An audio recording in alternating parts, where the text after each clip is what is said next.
Yes, student, in this video we will start from Newton's third law of motion. We have seen about the Newton first law and second law. The Newton third law is basically action and reaction. So in some book it is written as action and reaction law.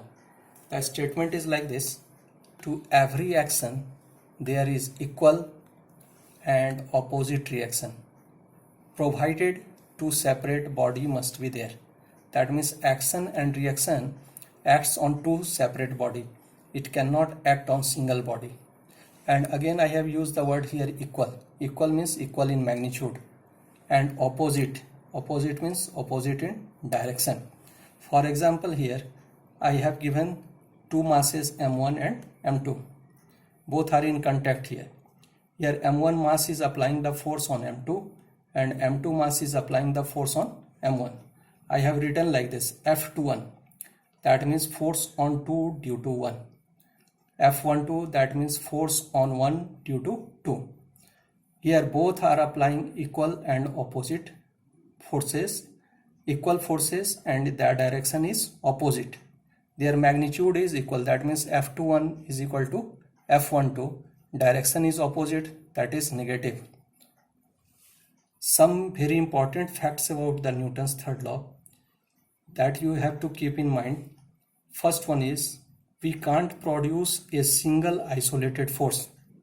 That means if a body is in vacuum, the force cannot be created, action and reaction cannot be created.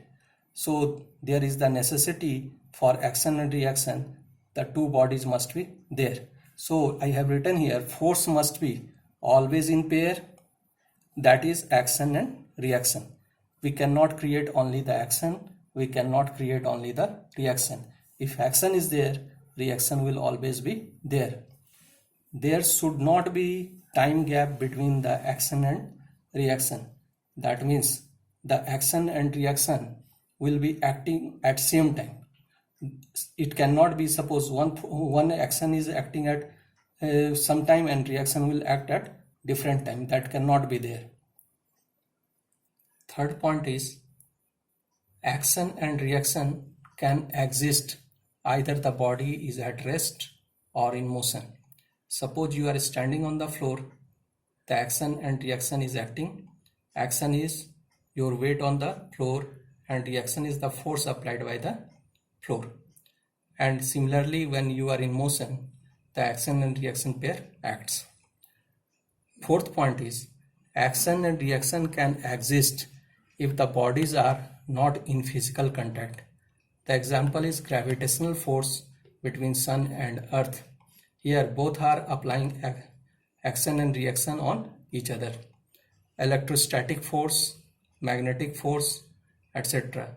You can say that all the field forces, that is electric field, magnetic field, gravitational field, the bodies are not in contact, still action and reaction works. Action and reaction must be acting on two different bodies. Remember, this is the most important point, that action and reaction must be acting on two different bodies. It cannot act on single body. Next one is, action and reaction never cancel each other as they act on two different bodies.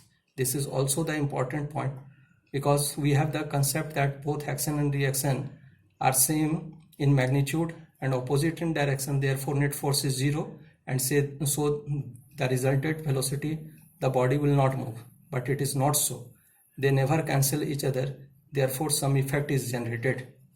Now last point is, action and reaction produces different acceleration on the bodies because the masses of the two different bodies are different. They are not same, therefore acceleration is different. Some examples of action and reaction pair. These examples are also for Newton's third law of motion. Here, rowing of boat. You can see that action is boatman pushes the water backward with the oar. This is the action. Now reaction is water exerts equal and opposite force forward on the boat, so the boat will move.